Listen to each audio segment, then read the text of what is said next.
लाडली की आने वाली स्टोरी के बारे में बात करेंगे जो बहुत ही ज़्यादा अब इंटरेस्टिंग पॉइंट पर पहुंच चुकी है। यहाँ पर अब जैसे ही नाज रोहान से कहती है कि रोहान आखिर कब मुझे लेने के लिए आ रहे हो, क्योंकि मैं अपने घर जाना चाहती हूँ। रोहान ये बात सुनकर कहते हैं कि कौन सा घर, मेरी माँ की तबीयत ठीक नहीं और अभी वो घर आई हैं, मैं उन्हें अकेला कभी भी नहीं छोड़ सकती। तो ये बात सुनकर उसे बहुत ज़्यादा गुस्सा आता है और कहती है कि तुम्हारी माँ की अब तबीयत तो ठीक हो चुकी है, सर्जरी हो चुकी है, तो अब आखिर तुम्हारी माँ क्या चाहती है, हमें अलग करना। रोहान ये बातें सुनकर काफी गुस्से में आ जाता है और कहता है कि तुम होश में तो हो कि तुम कैसी बातें कर रही हो, तुम्हें शायद अंदाजा भी नहीं होगा। ये बात सुनकर कहती है कि मुझे अंदाजा बहुत अच्छे तरीके से है। जबकि दूसरी तरफ परवेज आसिया को अब ढूंढ ही लेता है, लेकिन वहां पर उसके लिए एक और भी बहुत बड़ा सरप्राइज होता है, जहां पर वो उसना बी को देखकर काफ़ी शॉक्ड हो जाते हैं और कहता है कि उसना बी, आप यहाँ पर क्या कर रही हैं, आप तो मरियम के घर हुआ करती थी ना।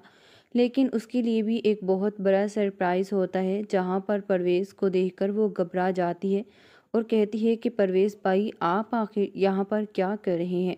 ये बात सुनकर आसिया कहती है, इसका मतलब कि आप दोनों ऑलरेडी एक दूसरे को जानते हैं। तो क्या अब उसना भी सबके सामने राज खोल पाएगी, क्योंकि इस सारे अब मामले में बाबर भी उसे बहुत ब्लैकमेल करता है। लाडली की आने वाली स्टोरी के बारे में बात करेंगे जो बहुत ही ज़्यादा अब इंटरेस्टिंग पॉइंट पर पहुंच चुकी है। यहाँ पर अब जैसे ही नाज रोहान से कहती है कि रोहान आखिर कब मुझे लेने के लिए आ रहे हो, क्योंकि मैं अपने घर जाना चाहती हूँ। रोहान ये बात सुनकर कहते हैं कि कौन सा घर, मेरी माँ की तबीयत ठीक नहीं और अभी वो घर आई हैं, मैं उन्हें अकेला कभी भी नहीं छोड़ सकती। तो ये बात सुनकर उसे बहुत ज़्यादा गुस्सा आता है और कहती है कि तुम्हारी माँ की अब तबीयत तो ठीक हो चुकी है, सर्जरी हो चुकी है, तो अब आखिर तुम्हारी माँ क्या चाहती है, हमें अलग करना। रोहान ये बातें सुनकर काफ़ी गुस्से में आ जाता है और कहता है कि तुम होश में तो हो कि तुम कैसी बातें कर रही हो, तुम्हें शायद अंदाज़ा भी नहीं होगा। ये बात सुनकर कहती है कि मुझे अंदाज़ा बहुत अच्छे